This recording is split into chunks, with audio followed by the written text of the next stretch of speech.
rico cenobio cuya decadencia se inicia en el siglo XVII, decadencia que culmina en el siglo XIX con la desamortización. Fue declarado bien de interés cultural en el año 1964 y adquirido por el Ayuntamiento de Sevilla en el año 84, siendo su actual titular y el responsable de los usos que tengan en este momento.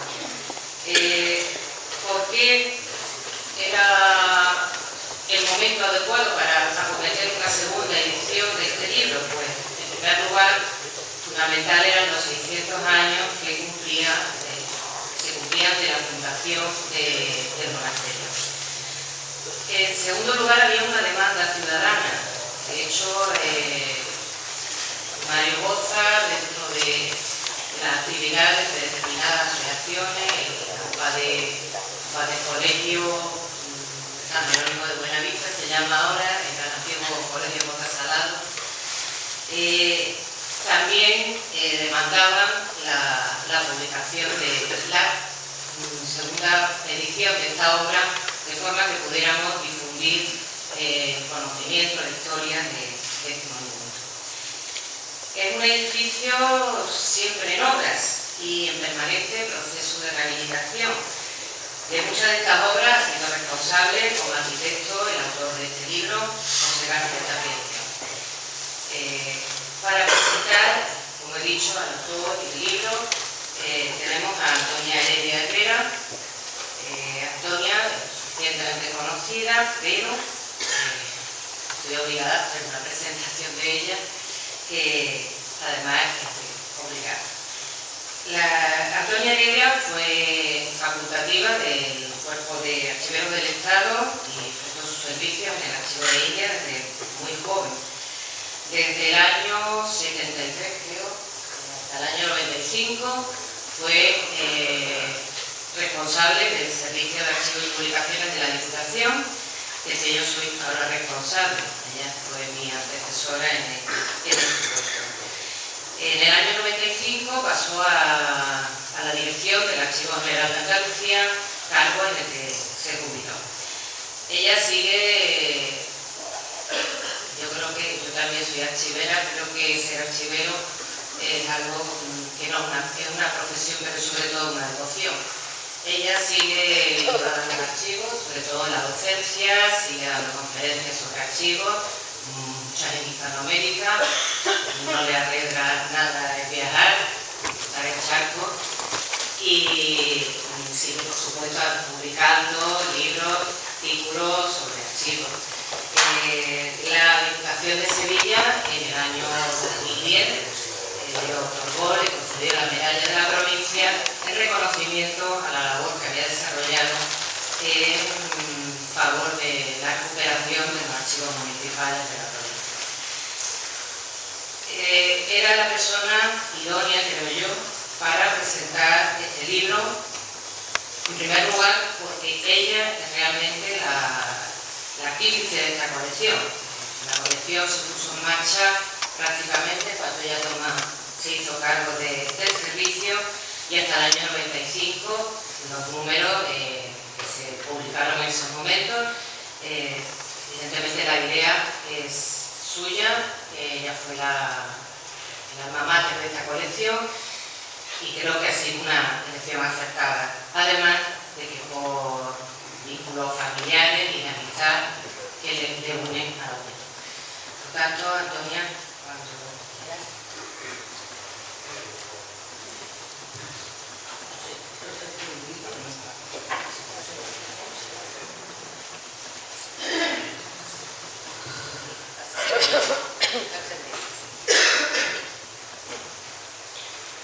Querida Carmen Barriga, directora del Servicio de Publicaciones, directora del Archivo de la Diputación Provincial, amiga, amigo, Asociación de Vecinos y Colegio de San Jerónimo de Buenavista. Como dirían mis amigos mexicanos, se me amontonan los recuerdos cuando ocupo esta tribuna. Muchos y buenos recuerdos, porque No tenéis por qué saberlo, pero los casi 25 años que pasé en esta corporación constituyen el periodo más querido y fructífero de mi dilatada vida profesional. Y para más abundamiento, que habrá dicho Carmen, la corporación reconoció mi trabajo y hace unos años me concedió la medalla de oro de la provincia, gesto que nunca dejaré de agradecer. Hoy me siento particularmente contenta, entre otras cosas, por participar en la fiesta que siempre es la presentación de un libro. En segundo lugar, porque este libro forma parte de la colección Arte Hispalense. Y en tercer lugar, y más aún, cuando el autor del libro es una persona muy querida por mí.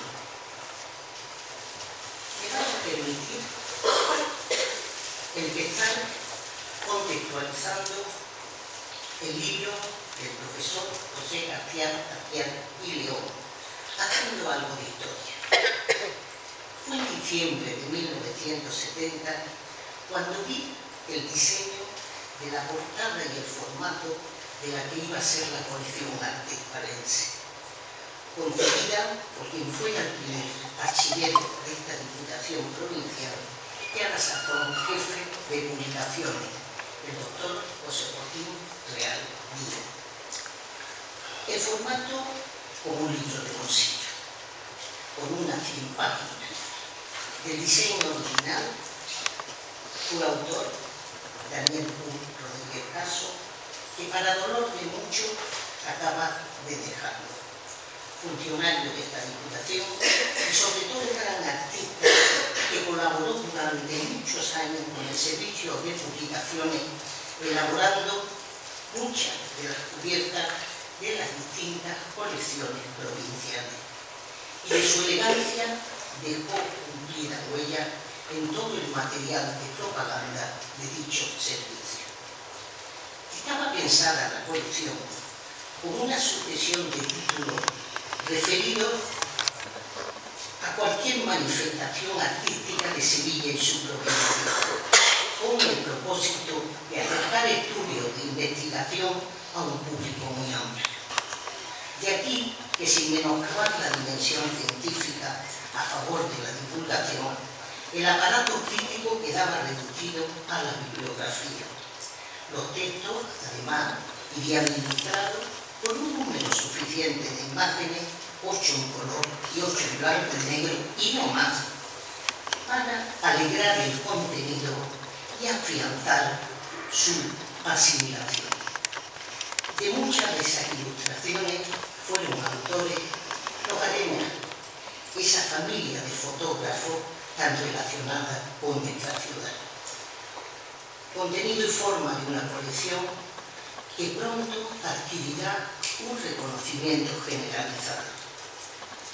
No fue hasta principios de 1972 cuando aparece el primer número que su creador no llegó a ver.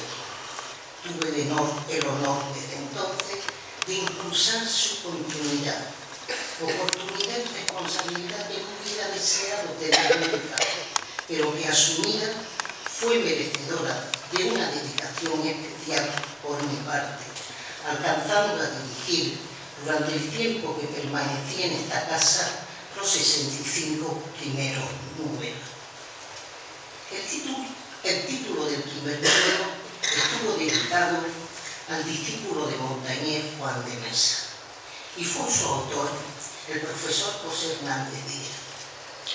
No elegimos en aquella ocasión para la portada, como hubiera podido pensarse, ni al gran poder, ni al Cristo de la Buena Muerte, ni al del amor, optando por la expresiva y formidable cabeza del San Juan Bautista del Museo de Bellas Artes. Porque, fieles al modelo pensado por su inspirador, no se quería que pareciera una colección para la Semana Santa. Este número fue impreso por Sey Barral y dedicado por su autor a José Joaquín Real. el 7 de enero de 1972, nuestro recordado Enrique Sánchez Pedrote publicaba en ABC la primera reseña sobre arte hispalense, a la que siguieron otra favorable, porque nunca le han faltado valedores. La última y reciente, una de Víctor Pérez Colano.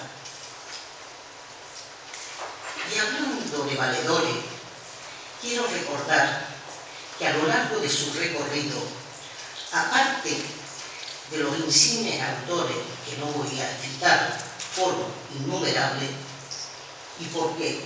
siendo sus ausencias muy escasas, han sido también las imprentas las que han arropado y mimado estas ediciones en las personas de sus responsables. Así, entre otras, la de Seis Barral, con ese gran editor a quien tanto debe Sevilla, José Sánchez Duero. También Gráficas Padura, con Rafael Padura, de Tan Triste Recuerdo. O Gráfica del Sur, con Joaquín Sáenz, pintor sevillano, que bien merece un título en la colección que estamos comentando. Año tras año han ido sucediéndose hasta alcanzar casi el centenar.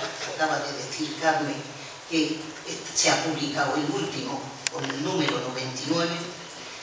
Han ido, como digo, se han ido sucediendo títulos sobre imagineros, pintores, arquitectos, ceramistas, vidrieros, orfebres, organistas, edificios singulares, no faltando los dedicados a los tejidos, a la joyería, a la música y a esta lista, sin acotación del tiempo, desde las pinturas romanas a la obra de Carmen Lafont. Su permanencia en el tiempo hoy es fácil reconocer por evidente, pero también resulta predecible para el futuro, no solo porque no faltarán los textos sobre nuestro rico patrimonio artístico, histórico y reciente, sino sobre todo dada la predisposición y patrocinio de la Diputación, que ha sido y es consciente de que su servicio de publicaciones es un inmejorable promotor de su imagen en el exterior. Entre los títulos dedicados a los edificios está precisamente el del monasterio de San Jerónimo de Buenavista. Se editó con el número 58 en 1992 y ahora se vuelve a reeditar, que no ha reimprimir, dado que su autor ha ampliado su contenido primero, aportando nuevos y significativos datos de los que esta tarde nos va a hacer partícipes. Y en este nuevo renacer han tenido mucho que ver la sensibilidad, el entusiasmo y la insistencia de la Asociación de Vecinos de San Jerónimo, algunos de los cuales nos acompañan mereciendo nuestro reconocimiento. El entonces fue impreso por Gráficas Padura y prologado por Antonio Botanco, tan relacionado con nuestro patrimonio años atrás. Vio la luz la víspera del día de San Fernando de ese mítico 92. No me digáis que no es un magnífico día para nacer en Sevilla. El de hoy sigue prologado por Antonio Botanco e impreso por Arte Gráfica Servidrá, con las modificaciones sufridas en el formato original de la colección. El monasterio de San Jerónimo de Buenavista es uno de los monumentos de la ciudad menos conocidos por los sevillanos, según palabras del propio José García Tapiado. A su desconocimiento han contribuido no solo su emplazamiento alejado del centro urbano, como bien sabéis, está a unos 2 kilómetros de la Puerta de la Macarena, sino además por su descolgamiento, por decirlo de algún modo, de los circuitos turísticos habituales.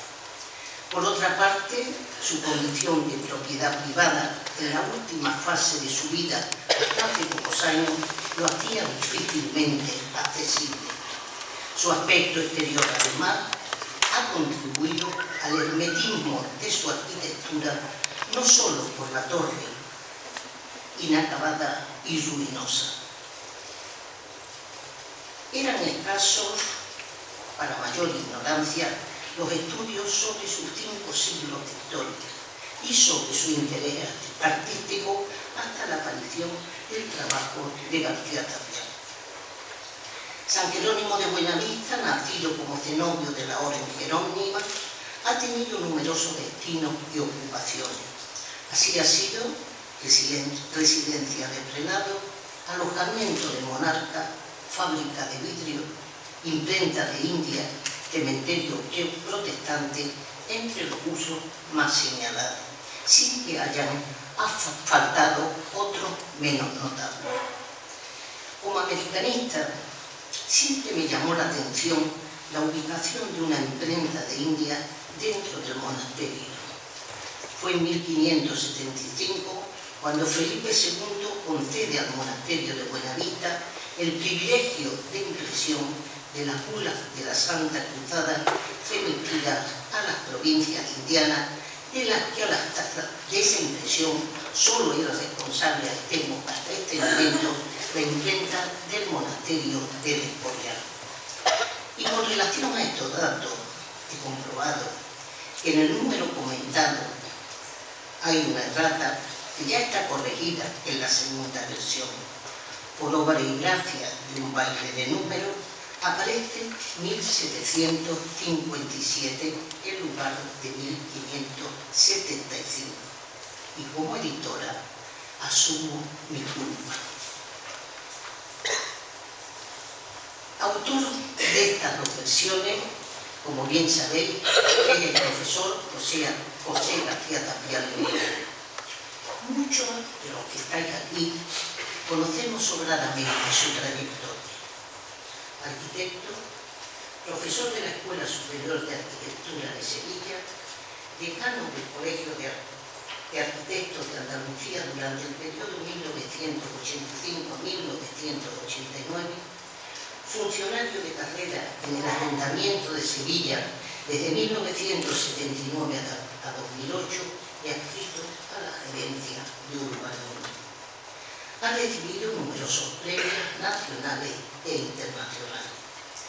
Pero más allá de estos cargos, desempeños y honores, es un recalcitrante, amante y defensor del patrimonio artístico de nuestra ciudad, lo que le ha llevado, dentro de su actividad profesional, a la restauración y rehabilitación de edificios y entornos notables. Prueba de su dedicación han sido las intervenciones en la Torre de la Plata, la Torre Blanca, las Casas de la Moneda y de las Columnas, la Muralla de la Macarena, el Convento de Santa Clara, entre otras. Actuaciones que, llevado en un rigor profesional incansable, han determinado en cada caso una profunda investigación para siempre restituir a las obras intervenidas los elementos y signos de su primitiva identidad. En el caso de San Jerónimo de Buenavista, gracias a su dedicación, ha conseguido descubrir las primitivas estructuras ocultas por la cimentación y los derribos posteriores, consolidar el claustro con su galería y rehabilitar la torre de la iglesia. Él va a tener la oportunidad de detallarlo. Autor de numerosas publicaciones sobre las obras restauradas, su devoción por el patrimonio hispalense y su proceder responsable de protección del mismo quedan una y otra vez testimoniados en sus artículos de periódico que con frecuencia ven la luz y ponen de manifiesto el contraste de su compromiso con el uso desviado y la escasa atención que a veces dedican al patrimonio las autoridades responsables del mismo. Valgan como botón de muestra sus inquietudes sobre la infrautilización de la Torre de la Plata, el cegado de las excavaciones del patio de bandera que ha ocultado de esta manera los restos más antiguos de nuestra historia, o su denuncia sobre el tan cacareado proyecto de la la ciudad de la justicia, que obsoleto e inadecuado parece ser irrealizable a corto y medio plazo, o sobre el destino de la fábrica de artillería que tantos usos fallidos ha tenido, entre otros, y por lo que me afecta y conozco, ser sede del Archivo General de Andalucía. Y todo esto sin hacer referencia a su firme y documentada posición ante la construcción de la Torre Peña. Para terminar, quiero referirme a una reciente entrevista con ocasión de la edición de este libro. En ella, José García Tapial dice sentirse frustrado por no haber conseguido la restauración del convento de San Agustín, porque según sus palabras, para ello no falta dinero, sino interés. Este es su talante. Tiene ahora la palabra quien de la defensa del patrimonio arquitectónico hispalense ha hecho su bandera. Muchas gracias.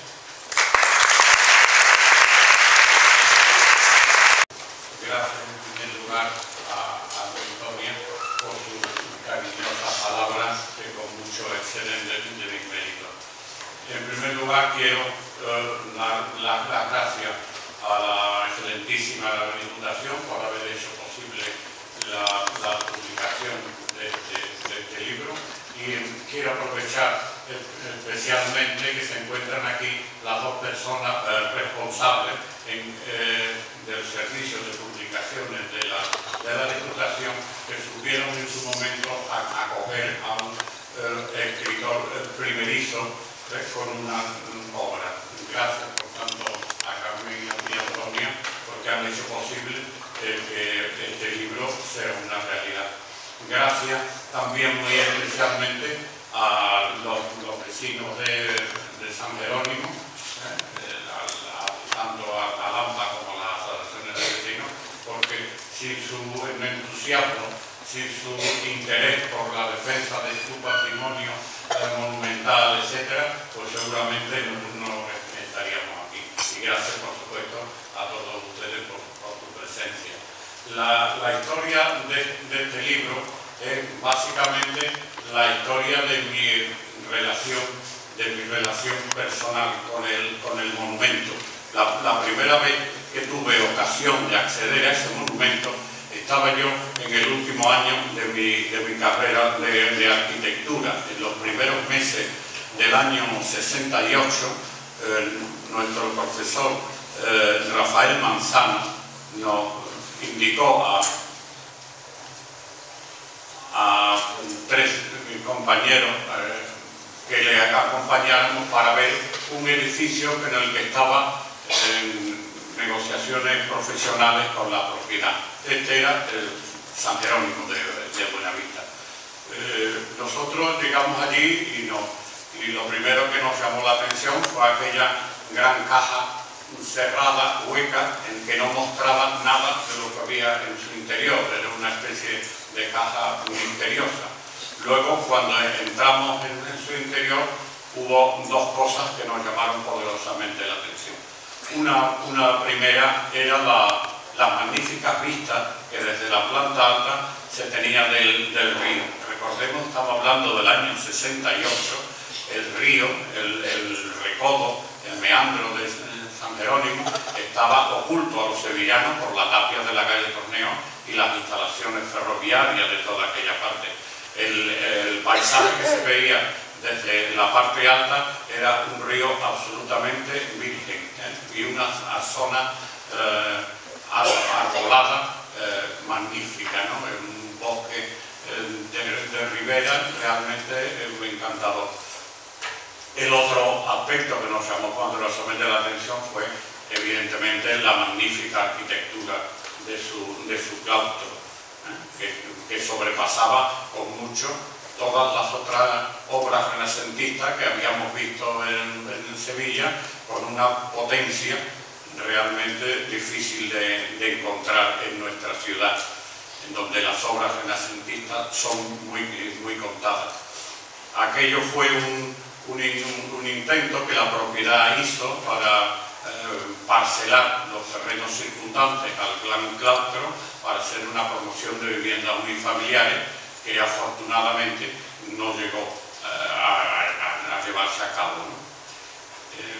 Posteriormente, el primer ayuntamiento democrático hizo una labor de rescate y salvación de los edificios monumentales desde Sevilla. Por ejemplo, ya se ha nombrado San Agustín, también se adquirieron los baños de la Reina Mora, y el 8 de marzo de 1984 se compró San Jerónimo por el ayuntamiento.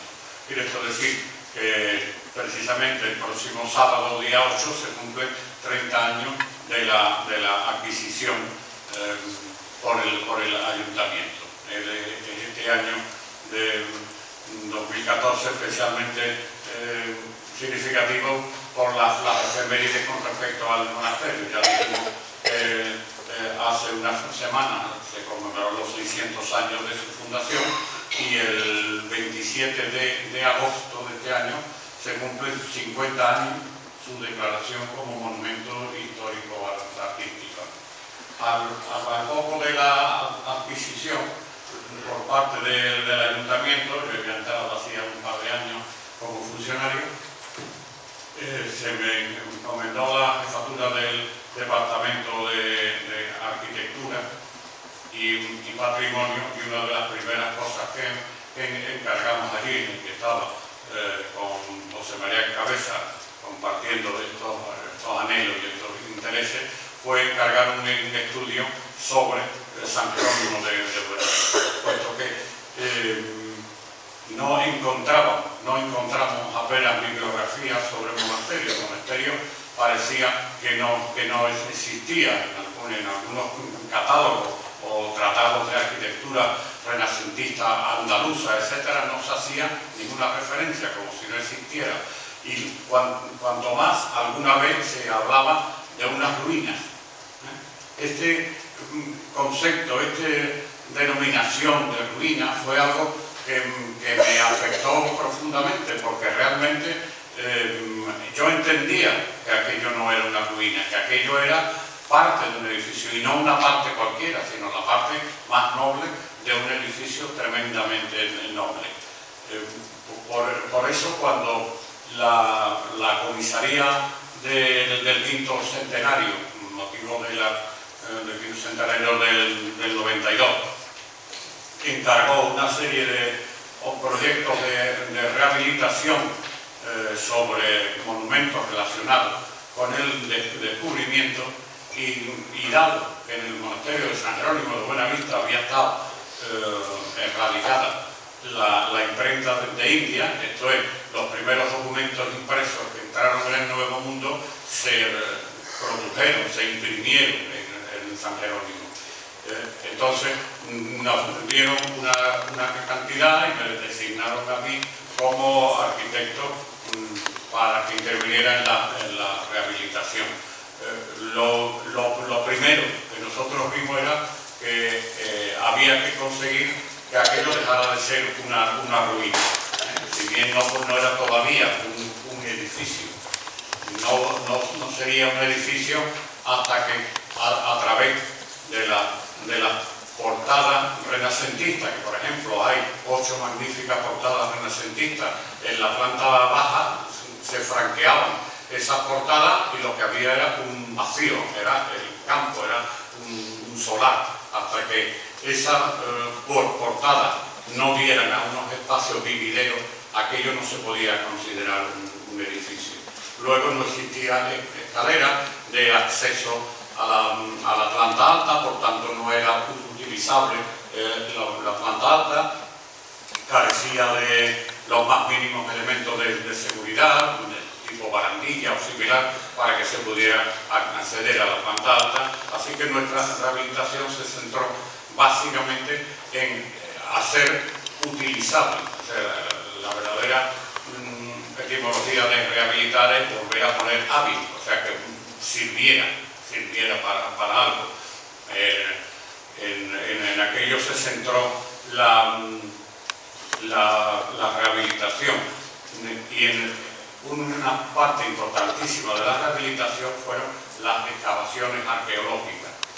Las excavaciones arqueológicas llevadas a cabo por el equipo dirigido por Florentino Bósole, que también se encontraba Miguel Ángel Tabales en aquella primera experiencia, porque lo que queríamos saber era cómo era el monasterio, cómo era, aparte de aquel maravilloso claustro, que era, dónde estaban las dependencias, a dónde daban aquellas puertas, ¿no? Había más claustros, dónde estaban esos claustros, había refectorios, dónde estaban.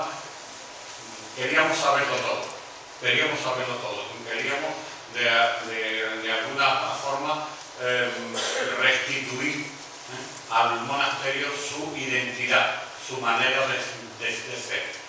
Esto, en ese momento surgió la oportunidad de la publicación de este libro. Y entonces vimos cómo la publicación del libro podía ser la oportunidad ideal para hacer una reconstrucción virtual del edificio, un poco apelando a la imaginación del lector, que supiera ver lo que apenas era pues unos restos de cimentación que definían unos espacios, o un resto de muro cortado, supiera ver la iglesia gótica que hubo en su momento, fuera capaz de imaginar la reforma renacentista que siglo y medio después realizó Hernán Ruiz, como las nervaduras góticas, como las pilastras góticas se recubrieron con fustes acanalados del estilo renacentista, y cómo lo que no era más que una ruina se fuera convirtiendo en un edificio, cómo fuera posible encontrar las huellas de los distintos arquitectos que habían intervenido, cómo era posible identificarlo, y buscando unas referencias claras de esas estancias con otras estancias similares que pueden verse en Sevilla, ya sea pues la iglesia de la Anunciación de San Luis o determinadas bóvedas en la catedral, etc. De tal manera que el edificio de alguna manera pudiera aparecer ante nuestros ojos con toda su esplendor y con todas sus peculiaridades y sus vicisitudes. Este doble reto, este doble intento, por un lado conseguir que los restos del edificio, del claustro concretamente, pudieran volver a ser útiles, construyendo la escalera principal, dotando de elementos de seguridad, de iluminación, etc., permitió que durante bastantes años se utilizara, ya se fue utilizando. Si bien su utilización no era al 100% satisfactoria, en tanto en cuanto se utilizaba como un decorado, digámoslo así, como un gran arquitectura de fondo para conciertos, recitales, etc. Por tanto, digamos, ese primer paso de conseguir poner nuevamente en uso lo que se había desechado por ruinoso, parecía que se había conseguido, aunque no al 100%.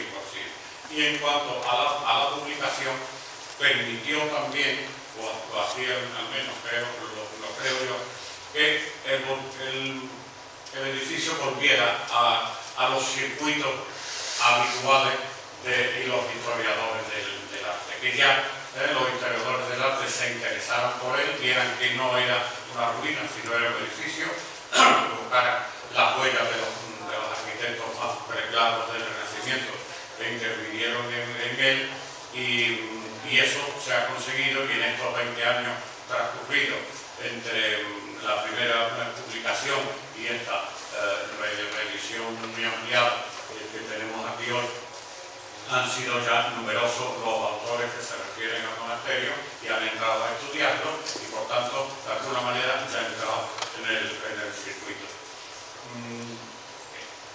Han pasado 20 años. En esos 20 años han sucedido muchas cosas. Por ejemplo, se ha seguido trabajando en el monasterio, se han seguido varias campañas arqueológicas, se han descubierto nuevos espacios, espacios que en un principio se pensaban que eran de un determinado uso, pues se ha concluido que otro uso, el que tenían asignado, cómo han variado determinados aspectos del mismo. Por tanto, todas esas incorporaciones, todos estos nuevos descubrimientos eran necesarios poderlos reflejar. Por otra parte, el uso, digamos, escenográfico que tenía el claustro no era plenamente satisfactorio. Además, eso garantizaba únicamente su uso durante un par de meses en el verano, pero el resto del año, los 10 meses restantes, continuaba abandonado. El expolio y el vandalismo se seguían cebando en él.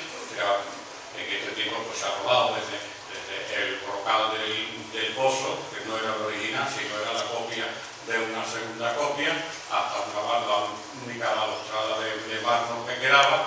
Entonces, por otro lado, solamente daba un uso a escala ciudad. Los grandes conciertos, pues ahí daba conciertos desde Ainhoa Teja hasta más largo, pasando por distintos grupos y conciertos musicales. Era preciso dotarlo de un uso permanente y hacer posible un uso permanente ligado al barrio. Ligado al barrio porque la relación con el barrio es lo que mejor nos garantiza la conservación y el uso continuado de los Creo que en este momento se están en condiciones de obtener las dos cosas. Durante más de 10 años, las distintas responsabilidades que he tenido dentro del ayuntamiento, de la gerencia de urbanismo, he intentado hacer ver a los distintos responsables políticos las posibilidades que el edificio tenía como equipamiento a nivel ciudad y a nivel de barrio. Determinadas circunstancias han hecho que el tema no se concretara acá. Que finalmente debo de hacer aquí un recuerdo muy especial al desaparecido gerente Javier Sánchez Palencia, que sí creyó en que efectivamente era posible hacer esto, era posible acometer una rehabilitación, no tanto una rehabilitación figurativa de determinados elementos constructivos, sino una rehabilitación volumétrica, espacial, es lo que en este momento se está terminando. Ese proyecto de centro cívico, hecho redactado en colaboración con Fernando Sánchez Navarrete, compañero de la gerencia de urbanismo, y con Gonzalo Sánchez Caballo, pues lo que ha pretendido es de las 4 naves laterales que rodeaban el claustro, dos de ellas, reconstruir 2 de ellas.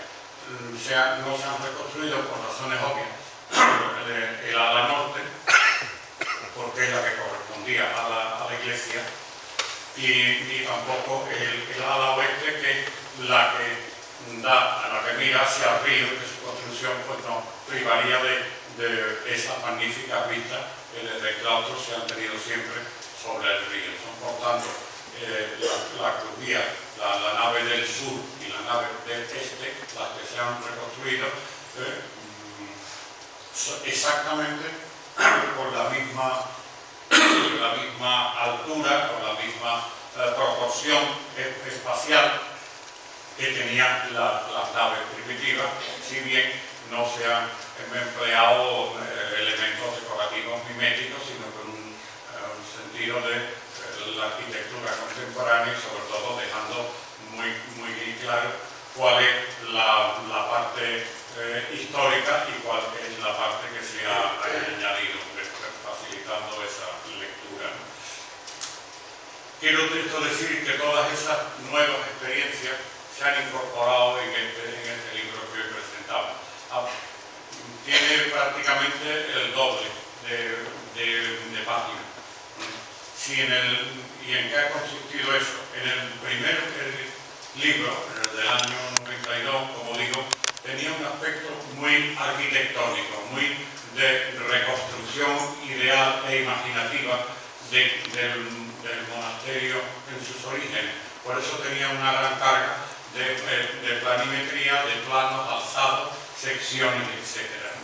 Todo eso se ha mantenido en la reedición actual, pero se ha hecho mucho hincapié en otros aspectos que en aquel momento no se entraron en profundidad, que era sobre todo la significación del monasterio dentro de la historia de Sevilla, no solamente de la historia en cuanto a las visitas reales y todas estas cosas que sí se habían enunciado, sino sobre todo en su papel dentro de la historia del arte de nuestra ciudad. Ahí es muy importante considerar cómo la orden jerónima era una orden formada por nobles exclusivamente, en la cual estaba absolutamente prohibida la entrada a quien fuera hijo de lo que se llamaban profesiones innobles. Las profesiones innobles pues estaban desde los comerciantes hasta los cómicos del teatro, o los carniceros o los taberneros. Quiere decir que estaba ocupada al 100% por gente de la nobleza. Esta gente de la nobleza se le hacían incluso unos exámenes para entrar. No solamente tenían que demostrar saber leer y escribir, porque en aquel momento no era un uso común, ni muchísimo menos, sino incluso se les hacían exámenes de canto, para ver si podrían cantar bien, puesto que la orden jerónima dedicaba las 8 horas diarias como mínimo a los versos solemnes. Esa procedencia aristocrática y cultural hace que en determinados momentos, especialmente durante el siglo XVI, se convierta de alguna forma en la vanguardia artística de una Sevilla pujante que es la del siglo XVI. Es una orden que sabe ver que Torrigiano es un escultor desconocido completamente en España, pero sin embargo muy requerido por las cortes europeas, por Flandes, por la corte de Inglaterra. Entonces lo hacen venir a Sevilla, lo traen aquí y hace sus obras más significativas. El San Jerónimo penitente que vemos ahí muy fuera, en la estupenda exposición que han montado los vecinos aquí a la entrada, también la Virgen de Belén, que también hay una reproducción ahí. Las dos están en nuestro Museo de Bellas Artes, igualmente un crucificado, que ese ya se le perdió la pista por la desamortización. También supo ver en un determinado momento que un pintor sevillano, pero que radicaba en Córdoba, puesto que en Sevilla no tenía clientela, como Valdés el Leal, pues se le hace a Sevilla, se le encarga la más importante colección pictórica del monasterio, que es la que hay en la sacristía, que podemos verla también ahí fuera, porque se han traído unas magníficas reproducciones de los cuadros. La mayor parte de ellos están en nuestro Museo de Bellas Artes, además en una sala exclusiva en la que están reunidas todas las pinturas del monasterio de San Jerónimo, debido a las manos de Valdés Leal. Al mismo tiempo, su buena relación con la Casa de Austria pues permitió que la mayoría de los grandes arquitectos renacentistas que estaban en Sevilla o pasaban por Sevilla desde Diego de Riaño, Martín Gainza, Hernán Ruiz, Miguel de Zumárraga, todos ellos pasaron por allí y dejaron su huella. Y lo que es casi milagroso, que habiendo perdido más del 50% de la arquitectura primitiva que componía el monasterio, todavía es posible advertir su huella en determinados elementos y en determinados aspectos y aspectos decorativos y de soluciones arquitectónicas. En este sentido, creo que el libro viene a cerrar un poco ese ciclo, esa línea de investigación y de estudio iniciada ya hace 20 años y que yo personalmente espero que a cuando hoy nos estáis gozando con vuestra presencia os interese. Vuelvo a repetir las gracias a todos por vuestra asistencia y buenas tardes.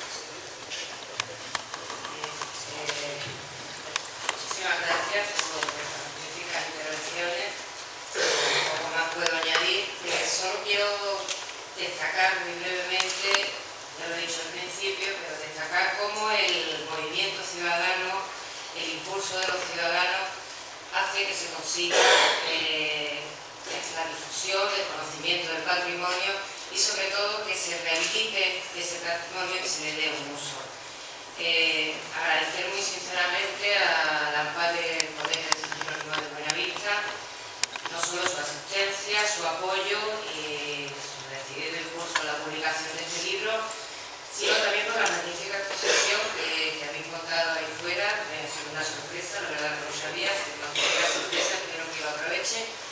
Creo que hay alguna sorpresa, pero no lo puedo asegurar, pero creo que sí. Quiero darle también las gracias a don Beltrán Pérez, delegado de Participación Ciudadana del Ayuntamiento de Sevilla, por su presencia, por supuesto, pero él es el responsable de los futuros usos que pueda tener el monasterio. Ahora mismo el monasterio está integrado en el barrio.